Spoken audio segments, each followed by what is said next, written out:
right, everybody. Welcome and thank you for joining us at Space Cowboy Books Online.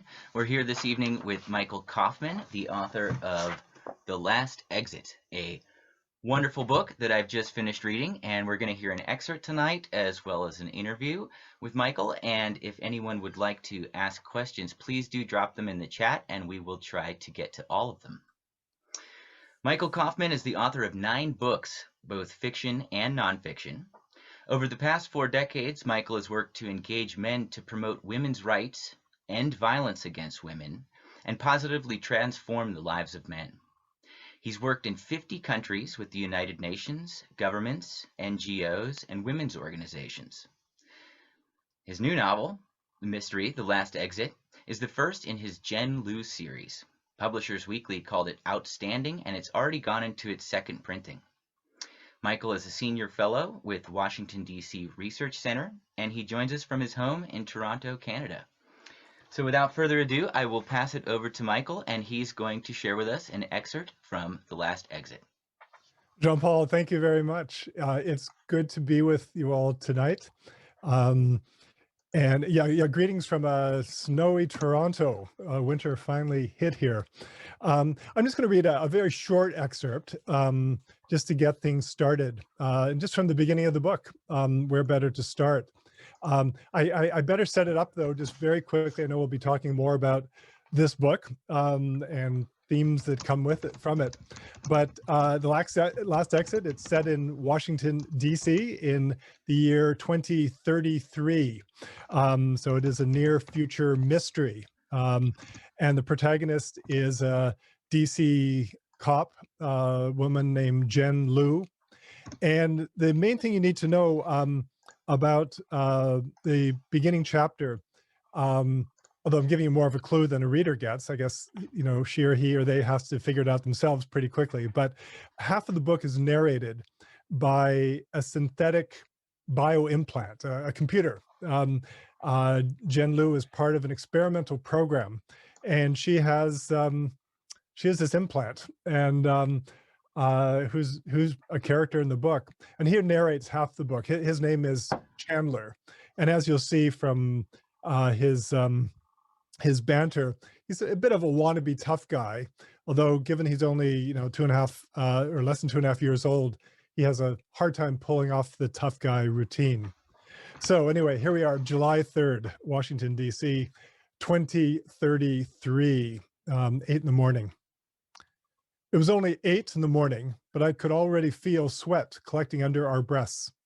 Jen had been kicked in the butt for switching me off for 5 minutes while on duty last week.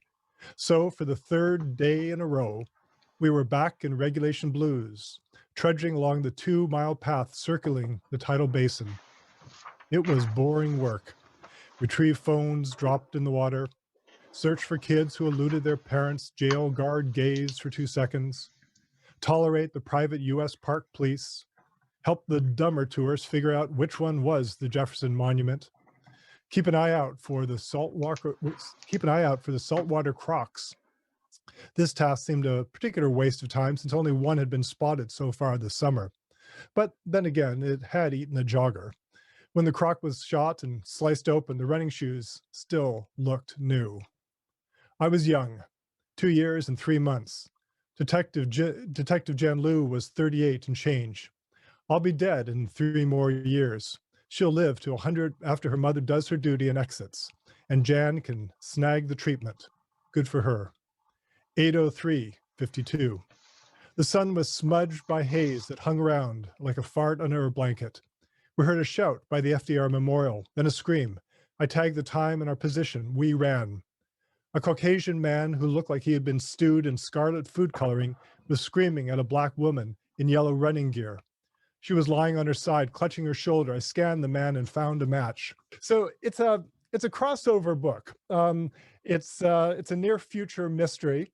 So it is a mystery, but it is, as something said in the near future, it also is a science fiction book. It's speculative fiction. I made the choice to do a cross-genre book for different reasons. One was I knew that if I just did a mystery, I wouldn't be invited to Space Cowboy probably, even though I know you handle non-science fiction books. Um, but no, I really felt that, I read eclectically. I read mysteries, I read science fiction, I read straight ahead novels, I read a lot of classics. And so because my own interests are diverse, it just seemed natural. Um, but there was another reason really, is that I wanted to explore a series of themes and issues that certainly can be explored today, right now, as we, as we are right here. But at the same time, I wanted to be able to sort of take the logical progression of those, take the logical progression of some of the things that are happening today around climate change, around inequality, around racism, and just extrapolate them a bit further. Um, that much said, Jean Paul, this is not a grim dystopian novel. There's no, which conjures up images for me these days of, movies and there's just sort of, endless drizzle and fog and, neon pulsing down and just this overriding sense of total hopelessness. It's not a hopeless book. It's a book that is full of hope, full of possibility, where there's, for me anyway, a sense of that we as individuals and collectively can make a difference in our lives. So that's what really guides me in this book, in creating this cross-genre book. Now, I don't know, can you still hear me? Yes. And And I when still can't hear you. no, Who nothing. knows what's happening here? Hmm. This is so weird. Any luck It's now? not happening. Um, audio. Who knows? Can definitely Um, hear you. Jean Paul. Now, one thing I could do as I continue to play with this, I know you sent me some possible questions in advance. Why don't I keep going through those? Would that be okay? That'll work. If you Give can't me a hear thumbs us, up. Good. yes. Okay. So let me do this. Jean Paul was kind enough to share some ideas. So, it's not that I'm trying to play the genres each other, but build on some of the strengths of these different genres to attract a wider audience, of course. But as I say, like, I think that there's different things that we can do. I mean, when you think of, you know, many of us read within a genre, but as a writer, there's a certain tyranny to that. And the tyranny is that there's a set of expectations that come with writing within a genre. Things, rules you're supposed to follow, things you're supposed to do, things you're not supposed to do.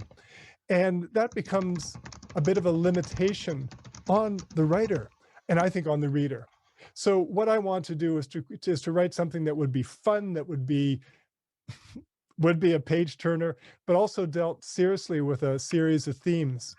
Now, one of the things, Jean Paul, that I know you wanted to ask about was the challenges that I face by the same body.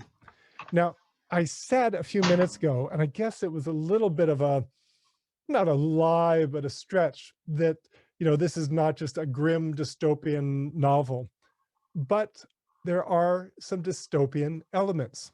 Now, I know it sounds strange, a novel set in Washington, D.C. that has dystopian elements. I mean, who could imagine anything going wrong there? But anyway, it does have some. I mean, and these things for me are a bit of an extrapolation of our current society and challenges. One of them is that one of my characters is an AI character, is this bio implant. Now, I don't think we're going to be as far along in 12 years as Chandler is. Chandler is a character. He's a sentient being, basically, or a wannabe sentient being. In the brain of Jen Liu. Here's the thing that just amazed me, Jean-Paul, as I wrote. Now, all of you who are here tonight have heard authors talk about this, and some of you, I'm sure, are authors too, have heard about this experience that authors have. You're writing a book and you suddenly experience, we express it as, my character started taking on a life of his or her own. She or he started doing things that I didn't expect that that that this character would be doing. They just did it, and so this becomes a bit of a shock, a bit of a shock, for the writer, because you're thinking, well, how could this happen? Anyway, we could talk about that separately. So several things happen around this character of Chandler, this synthetic implant. One was that he started doing things, and he's sort of gendered as as a he within this my protagonist, who is gendered as a she. Um, and anyway, Chandler starts changing. And I knew my protagonist was going to change. I mean, I think any good book, you want your characters to develop. I mean, one of my pet peeves is when I read mystery series, and sometimes or in rare cases, sci-fi series that are set over the course of years, and no one changes. It's like you've read about the same character now as 10 years ago, as 10 years before that. And the thing is, we all change. We all change for better or worse. We adapt to changing circumstances in our lives. And so good fiction of any genre, or no genre at all, supposedly, the characters evolve, they change, they react in relation to the story you're telling, and the story changes in relation to the characters. There's this interplay. I knew that was going to happen to Jen Liu. I did not imagine that it was going to happen to this synthetic implant, until suddenly Chandler starts doing things that weren't in the script. He starts not going in the direction that I had planned for him. And this was wild. And what it meant, it started changing the plot as a result. And it meant that various avenues, various things that that I could only hope for started happening, that the book became alive. And one of the things that I've heard from different reviewers, or read from reviewers, heard from readers, is their first reaction to the book is, I love the voice of Chandler. And partly it's helpful because counterbalancing some of the dystopian stuff and one of the things that makes the book fun is his voice. He has a fun narrative voice. So, but he's in there, and one of the subplots revolves around what happens when Jen Liu's boyfriend finally finds out that she's got this thing, and that they've been having basically a menage a trois since he met her a year and a half before. Now he gets turned off. He gets turned off when she leaves the office, when she leaves the station, when she books out. So he's officially off, but it's still pretty damn creepy. Although he's not a creepy character, and it's not presented as a creepy thing. But if we just think about it for a second, it's, to say the least, problematic. One of the themes that I'll be exploring as the series develops is this human AI interface, this play between humans and these various externalities, or in this case, internalities, that some would say enhance humans and the human experience. Others say detract and are just pretty damn scary.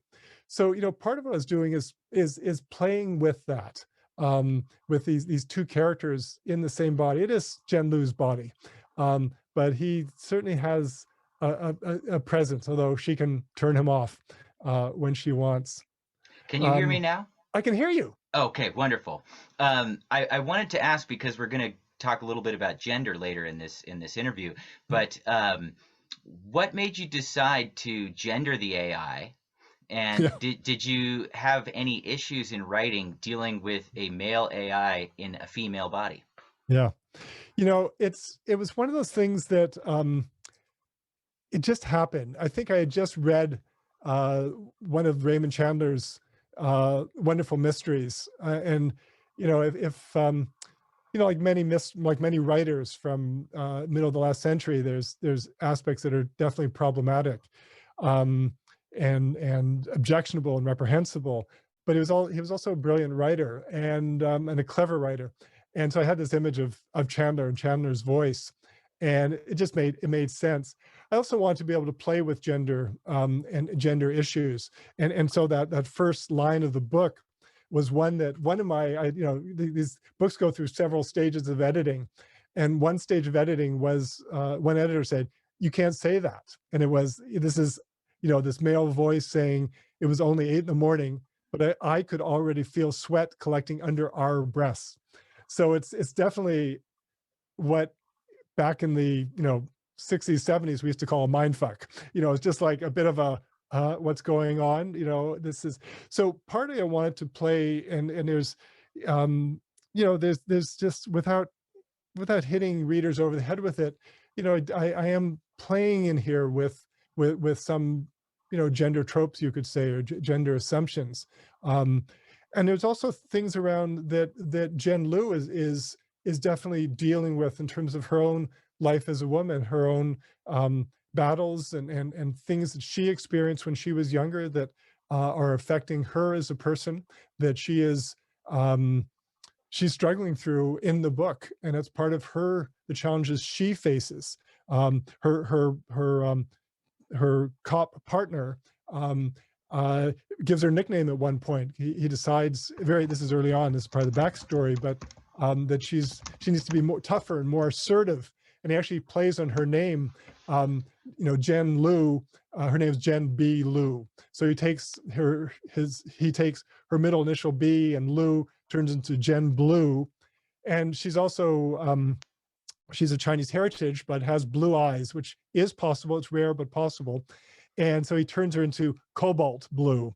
This just sort of, playing with her, creating this comic book character, but sort of playing with these sort of images and expectations. But yeah, so I just wanted to have more palette to play with. And while the book is not exactly a dystopia, The Last Exit deals heavily in discrepancies in wealth. Uh, Yeah. can you speak to what made you incorporate class issues as part of the backdrop of this book? It's the class issues are definitely there. One of the elements of plot, and then I'll get back to your question, and as to what the word the exit in the title comes from.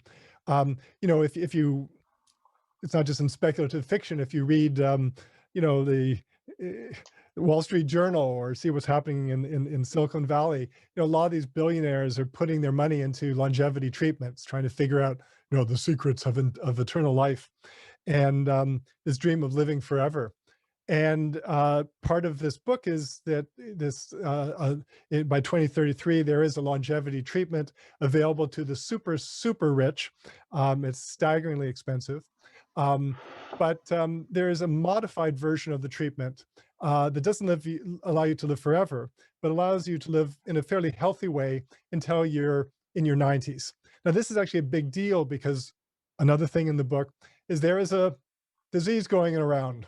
I wanted to tell you, I wrote this before COVID.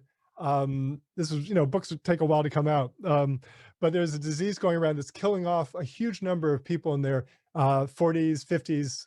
And so, to get this access to this modified treatment is a big deal. Well, who gets to have it? Well, here's the big dystopian element in the book. If parents decide to voluntarily kill themselves, be killed, when they turn 65, their children can get access to this modified treatment. And the plot revolves around some sort of bootleg or counterfeit version of this modified treatment coming into circulation, apparently doing enormous harm, killing off people. And Jen gets wind of this, decides to track it down, and then has to figure out who's putting out this modified treatment, who's doing it, and how she can stop them. So it revolves around that. Now, it plunges right into this issue around inequality of wealth, inequality of access to healthcare. There's a whole floating population in the book and in the series called the shadow population, people whose homes and cities have been wiped out by climate disasters, who are now this roving band of unemployed. And the reason it's there is pretty simple. We live in a time of greater wealth disparity than I won't say of any time in human history, but certainly in the last 100, years. We know that during just over the past year, um, billionaires, such as Jeff Bezos from Amazon, has become, hundreds and hundreds of millions of dollars richer just in the course of 1 year. And so, we have this growing inequality. It's not just that, we have some people who are becoming, sickeningly, absurdly, nauseatingly rich, but it comes at others' expense. It doesn't come out of nowhere. Sometimes you hear people talk and say, well, so they get rich. Well, they get rich because of other people's labor, those Amazon workers who, are having a hard time getting, unionized. Those small stores that are getting crushed by the power of some of the big conglomerates and so forth. And so that concentration of wealth is very much a factor of our society today. And it's going to be, unless we do something through some real dramatic policies, it's going to increasingly be a problem in the future. So, man, if you look ahead and you say, again, back to that first question, what can a speculative fiction in the near future do? It can just say, let's take what's happening now, just a few years down the line, and it just serves as a warning. Is saying, we better be dealing with this now, dealing with this fast, and dealing with this with some really serious policies. But this isn't a policy book. It's a fun mystery science fiction mashup, but it's definitely a theme: inequality. And The Last Exit also, as you briefly touched on, racked with issues of climate change. What I'm curious about is, obviously we can extrapolate the issues that we'll be facing in the decades to come, but you use this as a device for your world building in the novel, and the world building in the novel is quite vivid. The audience will Thank have to you. forgive me. I'm not particularly well versed in mystery, but world building is something we see a lot of Yeah, in science fiction, and I don't know how much of that we see in mystery. yeah. Could you talk a little bit about how you incorporated this in the world building, and perhaps a bit about how world building works in mystery novels? Yeah. In a lot of mystery novels, I'll just start with that. Um, I don't think the writers, I mean, writers obviously have to pay attention. Any writer is going to pay attention to the world that they're in. But I think that for many mystery writers, um, their focus is, because they're writing in present day, um, with depending on what genre of mystery, they often are just trying to get the facts right. If you're doing what are called police procedurals, that and this is in way a police procedural, you want to make sure that the cops do what cops are supposed to be doing, and you got their ranks right and all that stuff. So the world building is not creating a new world. So in a sense, it's not what we would call in this context world building. It's sort of world replicating, and reflecting. So there's, it's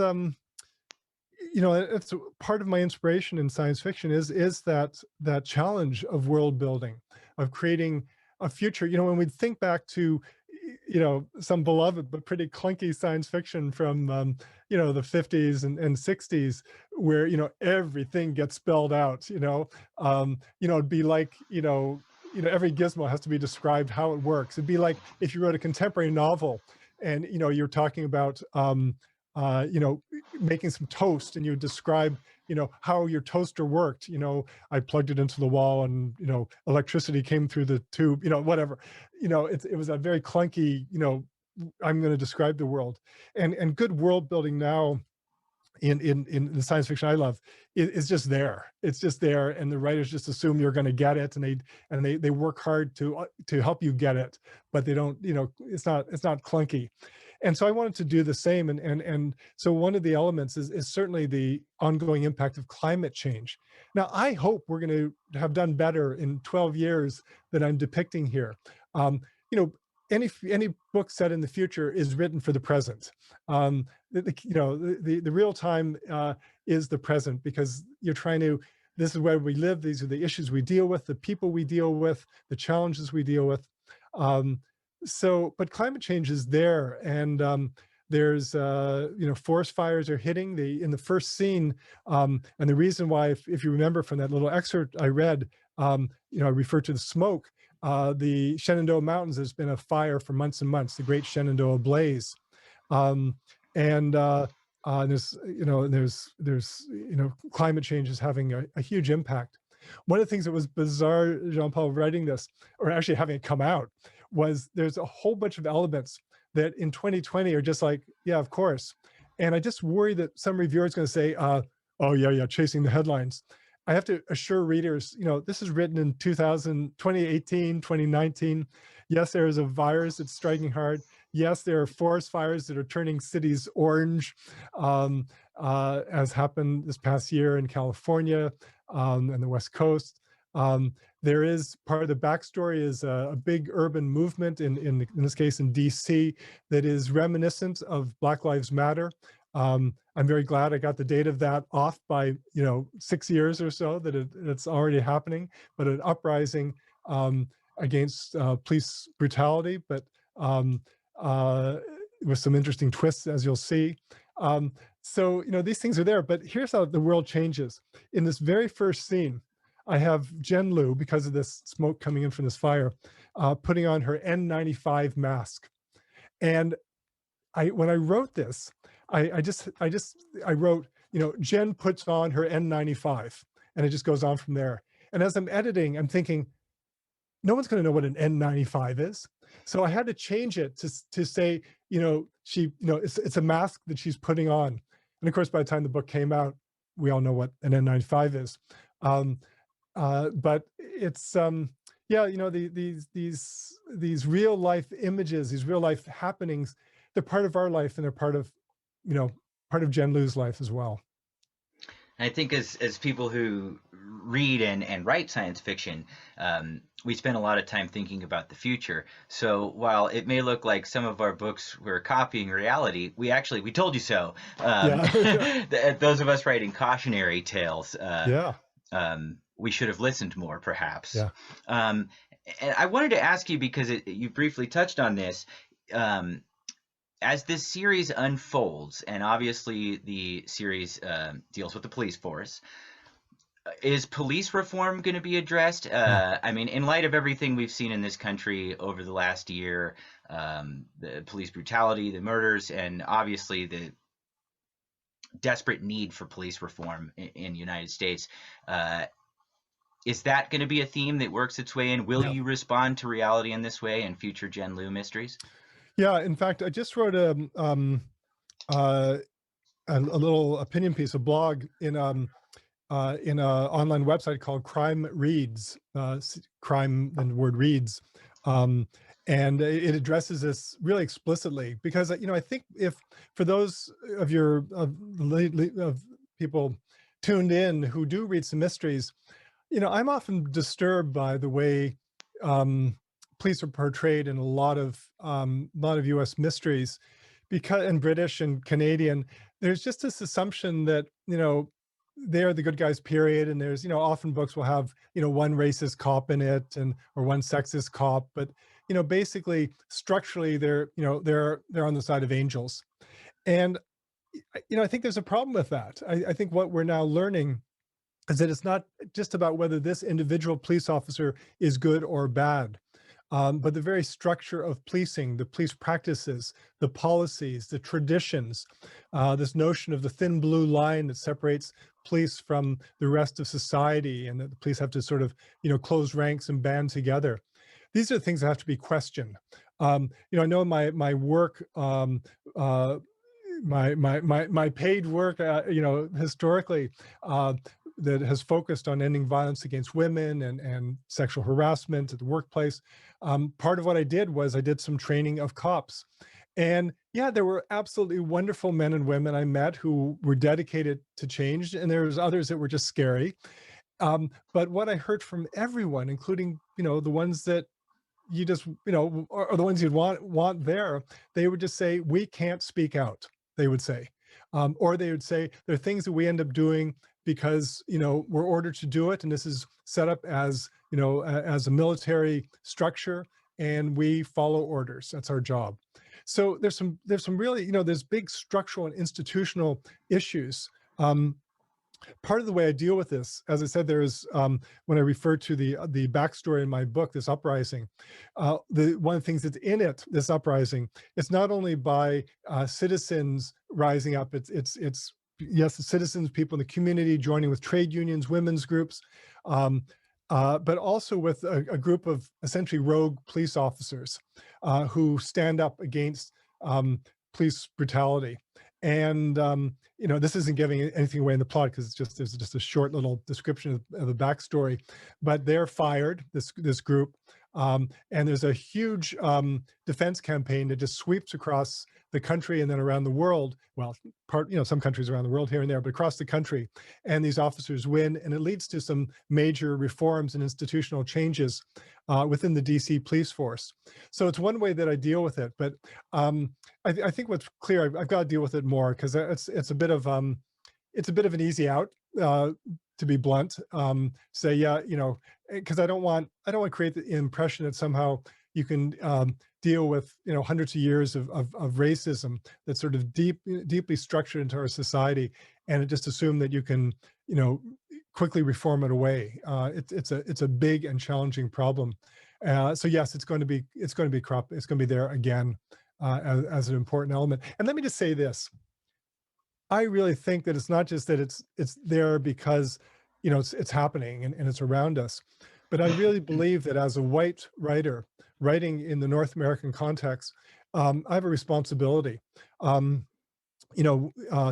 grew up in the U.S. I lived in the U.S. South in North Carolina, as you can tell from my heavy Southern accent, during the days when things were still racially segregated. Canada, where I live now, is not as bad, but we've got a real problem here of anti-Black racism, of racism against Indigenous peoples. Those are very real, not just in policing, but in employment and beyond. And I think, those of us in Canada have, we sort of let ourselves off easy because we just look south and go, well, it's not as bad as it is down there. And that's true, but that's not good enough. So I really do believe that, as a white writer, I've got a responsibility to address those issues. Just as a male writer, I have a responsibility to address issues around racism. As a straight writer, I've got a responsibility to address issues around homophobia and heterosexism. Now, that doesn't mean that I'm turning my novels into political tracts. I also write nonfiction. So, when I want to write about, violence against women and oppression of women, why men should speak out, well, I guess there's another book sitting back there. My book, The Time Has Come, Why Men Must Join the Gender Equality Revolution. So yeah, I do that elsewhere.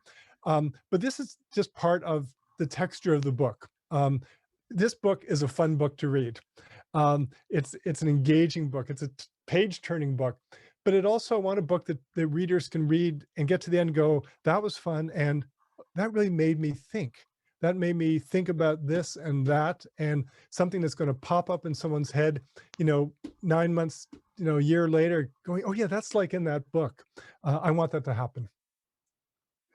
And how do you think that you mentioned the writer's responsibility to culture and societal issues. How do you think fiction can enact the change, or how does fiction affect these changes? I like that question. Most of us, on one level, no, I'd just say most of us read fiction for just the sheer pleasure of reading fiction. I do. Most of what I read is fiction. I read these days very little nonfiction, particularly when I'm not doing active research. And I love fiction. I love just being, escaping, I'll use that word, into another world, whether the world is the past, in a classic, the present, the future. But the word escape, it signifies erroneously somehow getting away from reality. When we think, I'm getting into, my science fiction-y mode here. When we think of an escape vehicle from a rocket ship, You're not escaping so you can get away from reality. You're escaping so you can get back to reality and not die somewhere. So, when we think of the role of fiction, I think we all need fiction. We all need to dream in our lives. And fiction is one way of doing it. Music is a way of doing it. Other arts are ways of doing it. For some of us, it's, going on a long run or, you know, walking through the desert and looking at the Joshua trees, and whatever it might be. For those who didn't know, who are tuned in, Space Cowboys is in Joshua Tree, hence that reference.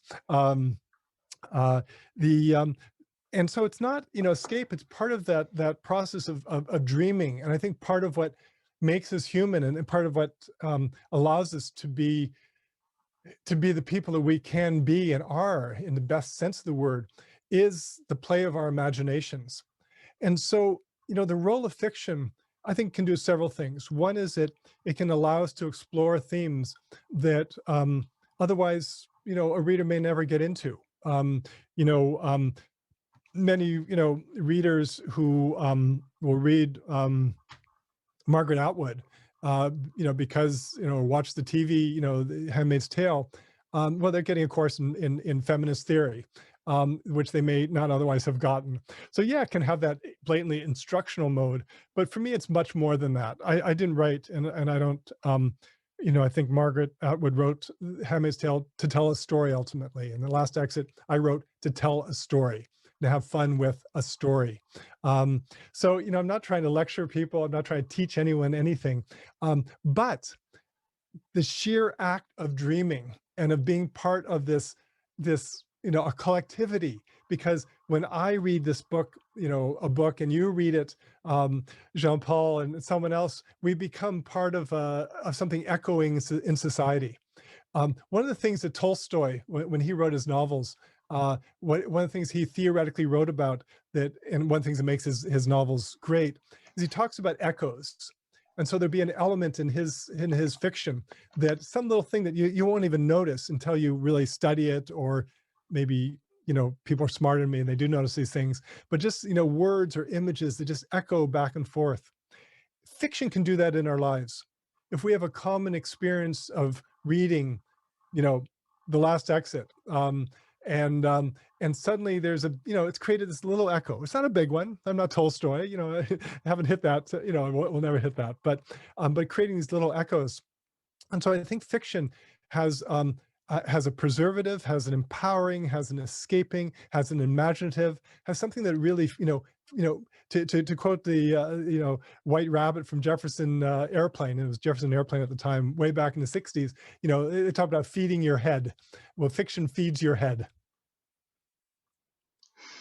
So I have been focusing on a lot of the social issues in the book because I found these to be quite compelling.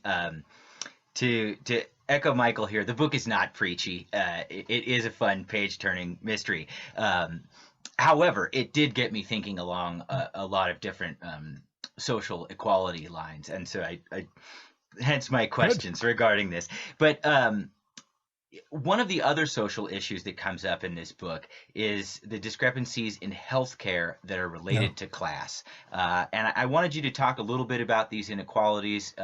We're in different countries right now. We face different issues, but certainly in the United States and during the pandemic, this is an incredibly large issue for many of us. So I wondered if you could speak a little bit about healthcare and class and the Yeah. relationship, and why this is part of the backdrop of the novel.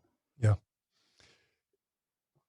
There's different levels to this. On the most blatant level, yeah, we have a difference between Canada and the US, that when someone loses their job in Canada because of COVID or whatever else, they don't lose their health care, because everyone has access to basic health care. Up to a point, when healthcare was won, and it took a struggle by unions and people organizing. They took on the medical establishments and the insurance establishment back in the '60s. They didn't take on the dental establishment, so dental care is not covered. Pharma, all drugs aren't universally covered, so people still get. I just go, anyway, there's still added benefits people can get in their workplace drug plans, for example. But overall, people have basic health care. it should be a right in every country. It blows my mind that the country of my birth still doesn't have that as a basic right. I remember years ago I was in Denmark, and I got sick, some sort of whatever it was. I ended up in the hospital, not just in emergency. They basically said I was fine. Anyway, at the end of this visit, I was there for, a couple hours. They did some tests, whatever. At the end of it, I said, "So what do I owe you?" Now, I knew that Denmark, like all European countries, has socialized medicine, but, I was, not a citizen. So I said, "What do I owe you?" Now, up to this point, these Danish nurses and doctors spoke perfect English, like better than I do. And suddenly they were like looking at each other and talking in Danish. And so I sort of said it slightly differently, thinking I didn't say it right. And then they just stopped me and said, "We know what you're saying, but why would anyone pay for healthcare?" Like, it did not compute. Um, so you have just that basic level that the healthcare, dental care, the basic drugs we need should be available to all of us. And there's one reason why they're not, and why what makes it difficult is that there's people making a lot of money, off of this disparity and off of privatizing healthcare. It's pretty simple, and it's harder to socialize because some of those same companies are among all the companies that have fought for lower and lower taxes. Our taxes now are for corporations are way lower than they were under Ronald Reagan. And so it's much harder for governments to cover things. Anyway, that gets back to the inequality. There's another level around inequality in healthcare. And that sometimes, if readers are interested, there's a whole literature on what's called the social determinants of health. And there's been amazing research that shows that when people are subjected to poverty, to racism and discrimination, their health suffers as a result of those things. When you're the people, we have these cliches around work that it's going to be the executives who get the ulcers. It's not, yeah, they can get ulcers too, it's just a bacteria.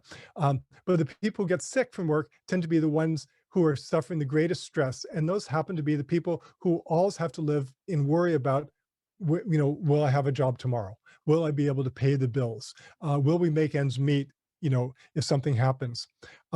So what we know is that among people who are facing hardship or discrimination, racism, poverty, um, other forms of bias and hatred, their health suffers. They're more likely to smoke, and be addicted to alcohol and other drugs, to use prescription meds in a harmful way, to and on, to not see doctors when they need to.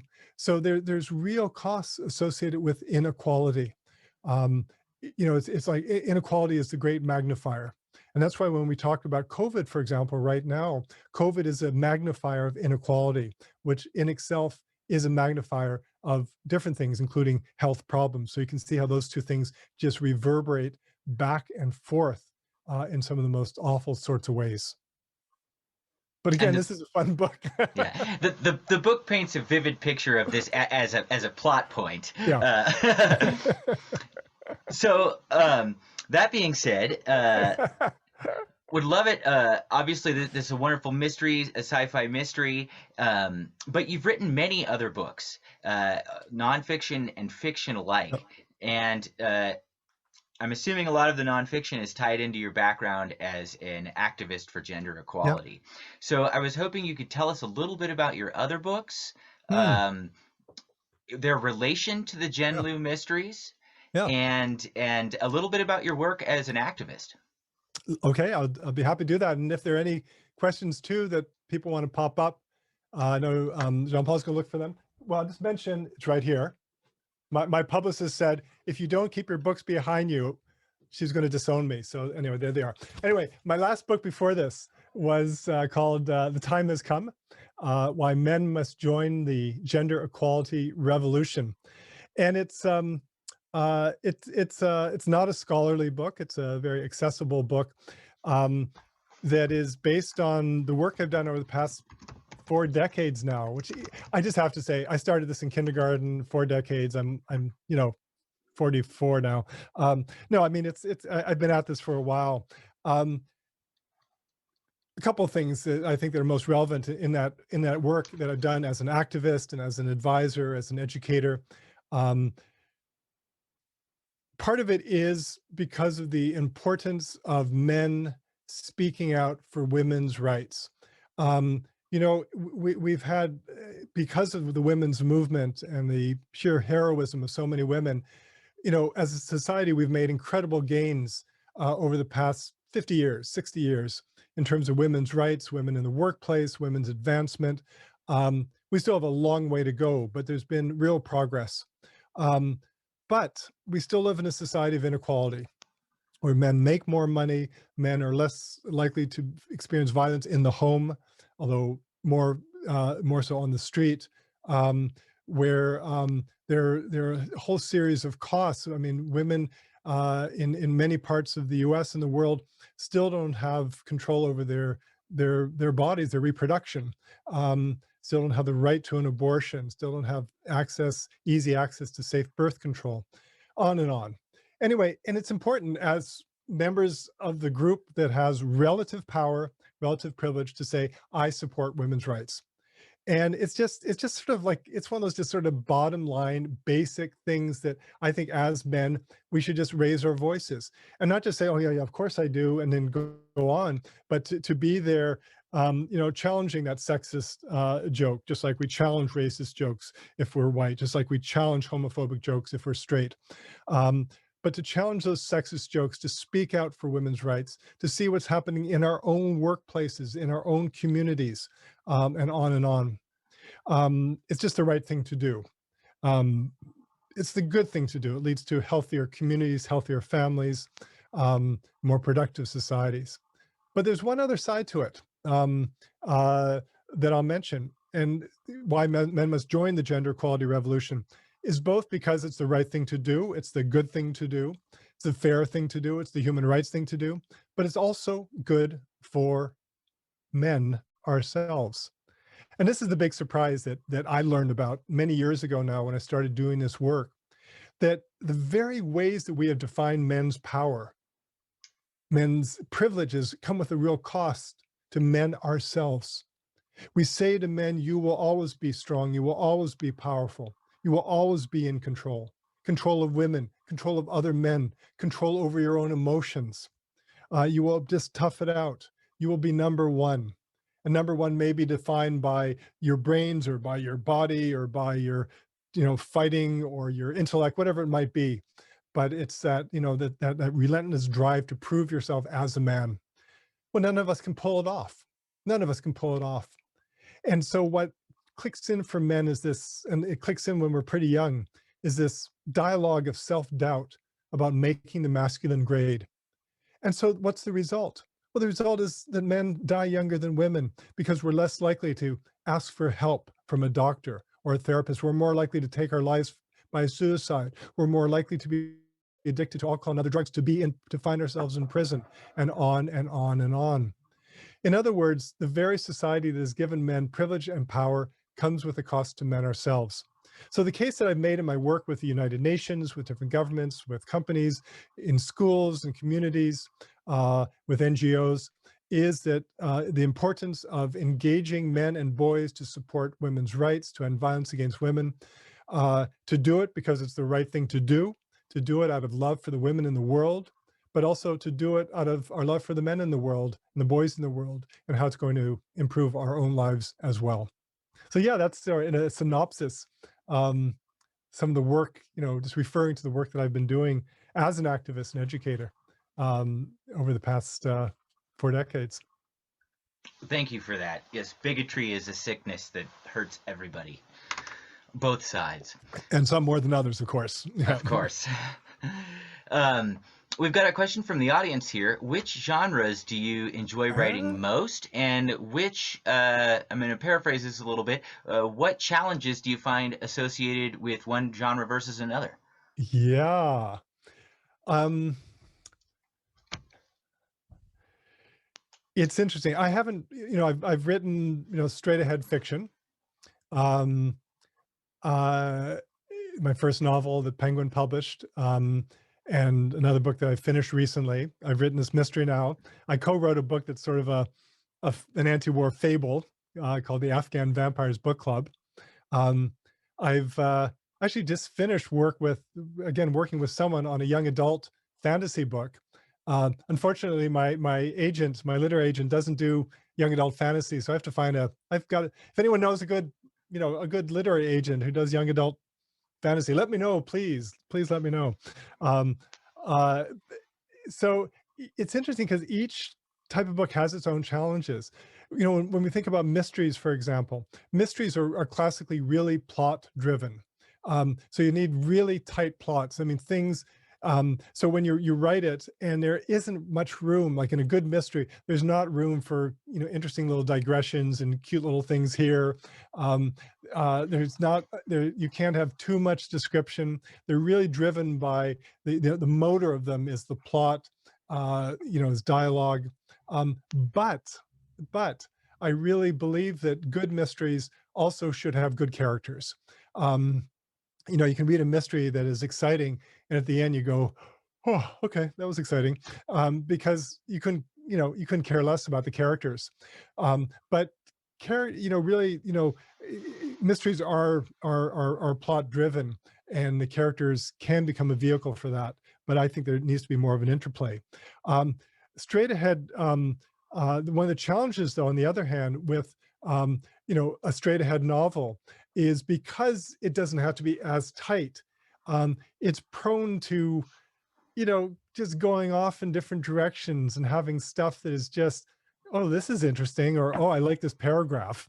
And the paragraph actually doesn't do anything to advance either your knowledge of the characters or the plot or the strife or challenges that are actually advancing the plot and advancing the characters. It's just sort of some cool writing.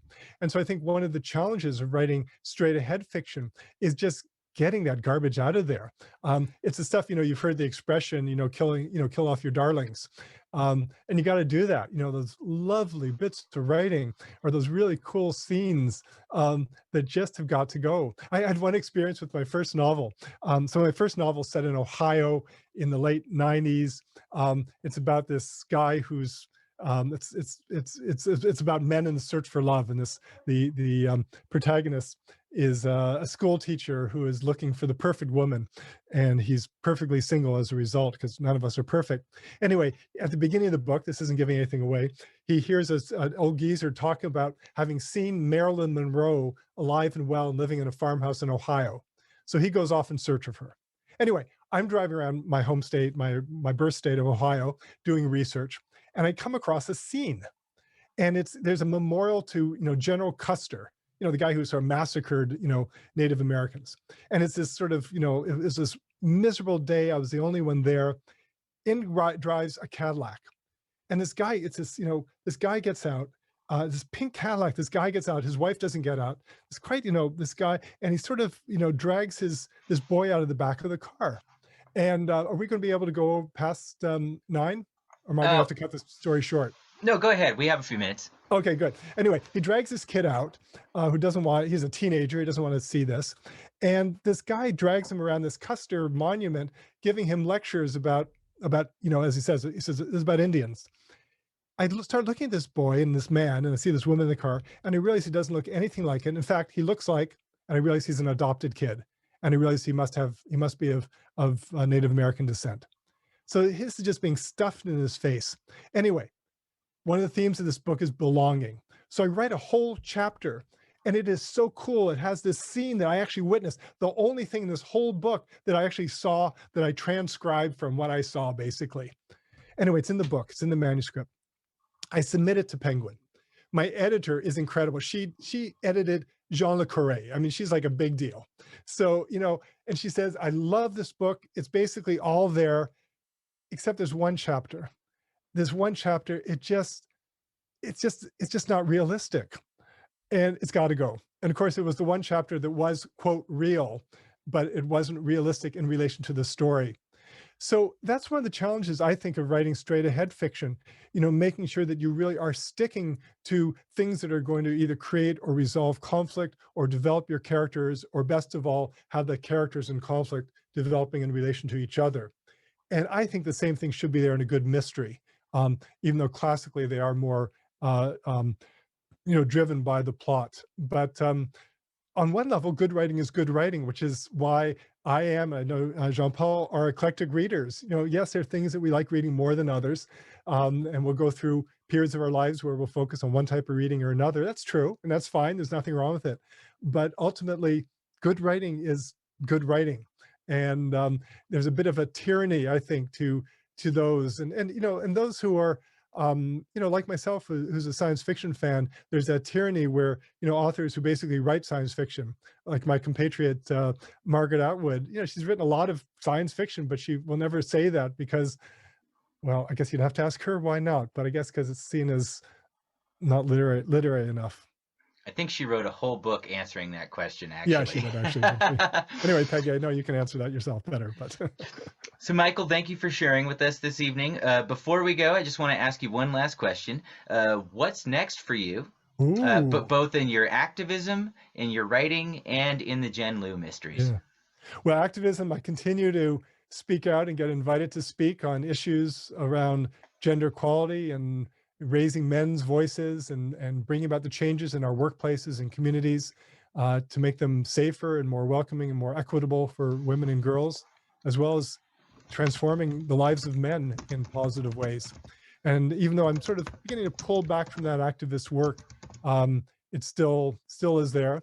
Uh, I finished the draft of the sequel to The Last Exit. That's why books go. You basically finish them, they about a year in advance. And so the sequel, I assume, will be coming out this time next year, if not before. Um, and so yes, I finished the sequel. I won't even tell you the title because the publishers changed the title. So it's War and Peace. But besides that, no, its title doesn't matter. But yeah, the sequel, I'm pretty sure will be coming out a year from now. It was really fun to write, just to see how these characters evolve and develop.